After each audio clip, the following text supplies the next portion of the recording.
Assalamualaikum warahmatullahi wabarakatuh. Perkenalkan, nama saya Rahmi Zulta, NIM 2122205. Nah, di sini saya akan membahas tentang perkembangan budaya dan pendidikan pada masa Daulah Umayyah. Yang pertama itu perkembangan budaya pada masa Daulah Umayyah. Pada masa Daulah Umayyah banyak perkembangan dan kemajuan yang terjadi di semua bidang kehidupan. Perkembangan tersebut mempengaruhi terhadap perkembangan peradaban dan kebudayaan Islam.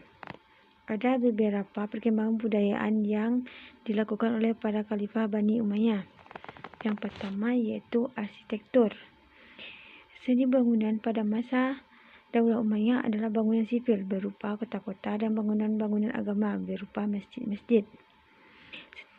Salah satu kota baru yang dibangun pada masa Daulah Umayyah adalah kota Keirawanan di Afrika Utara oleh Uqbah Khalifah Muawiyah. Peranan khalifah pada masa dinasti Umayyah terhadap perkembangan arsitektur Islam berdampak menonjol. Perkembangan pesat terjadi terutama pada arsitektur religi. Yang kedua itu bahasa dan sastra. Bahasa Arab berkembang luas ke berbagai penjuru dunia dan menjadi salah satu bahasa resmi internasional di samping bahasa Inggris. Bahasa Arab masuk ke Andalusia bersamaan dengan masuknya Islam ke daratan itu. Sejalan dengan kemajuan diraih oleh umat Islam, bahasa Arab dipelajari oleh beberapa kelompok penduduk dan lapisan sosial sehingga menggeser peran bahasa lokal dan menembus batasan-batasan keagamaan.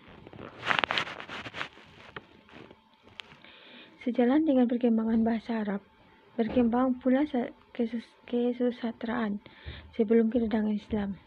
Bangsa Arab terutama penyair Spanyol baru mengenal sastra Barat melalui kemunculan setelah kedatangan Islam. Yang ketiga itu mata uang. Mencetak mata uang dengan menggunakan bahasa Arab yang bertulisan La ilaha illallah. Yang keempat itu gedung dan pabrik industri. Mendirikan pabrik kain sutera dan industri kapal dan senjata, gedung-gedung pemerintahan. Yang kelima itu irigasi pertanian. Pembangunan irigasi pertanian sebagai sarana dan prasarana pertanian. Yang keenam yaitu pusat ilmu dan adab. Pembangunan kota Basrah dan Kufah sebagai pusat perkembangan ilmu dan adab. Yang kedua itu perkembangan pendidikan pada masa Daulah Umayyah. Pada masa Daulah Umayyah terdapat dua jenis pendidikan yang berbeda.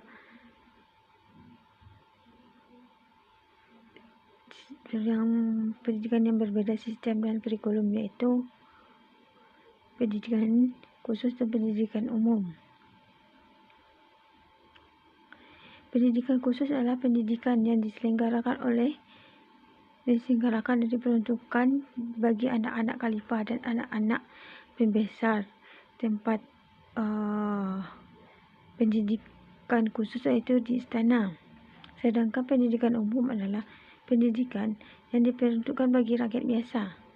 Pendidikan ini merupakan kelanjutan dari pendidikan yang telah dilaksanakan pada zaman Nabi masih hidup.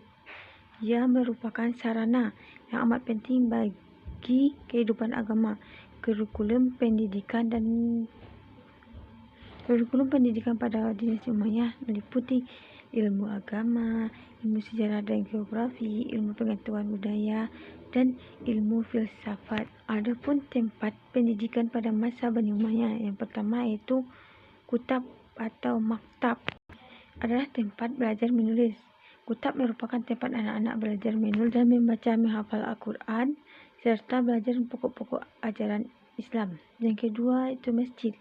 Setelah pelajaran anak-anak di kutab selesai, mereka melanjutkan pendidikan di tingkat menengah yang dilaksanakan di masjid. Pada masa Bani Umayyah, masjid merupakan tempat-tempat pendidikan tingkat menengah dan tingkat tinggi setelah kutab. Pada pelajaran yang diajarkan meliputi Al-Quran, tafsir, hadis, dan fikih. Juga diajarkan kesusastraan, sajak, gramatika, bahasa, ilmu hitung, dan ilmu perbintangan. Yang ketiga itu Majelis Sastra. Majelis Sastra merupakan balai perkembangan yang disiapkan oleh Khalifah di masa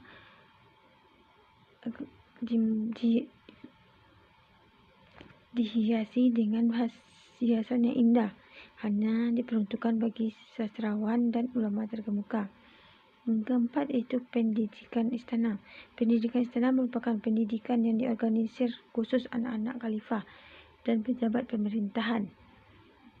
Metode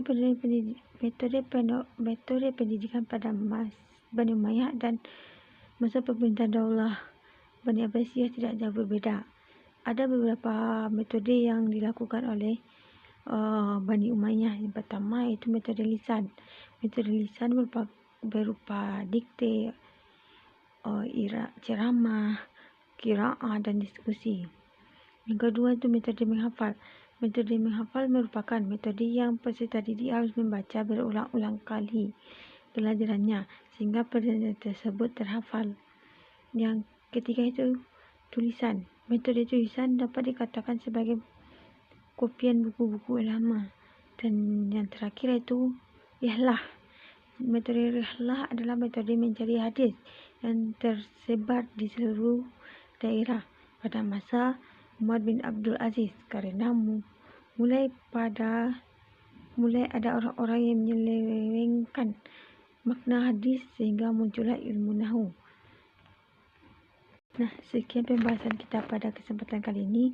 Semoga bermanfaat. Saya akhiri dengan Assalamualaikum warahmatullahi wabarakatuh.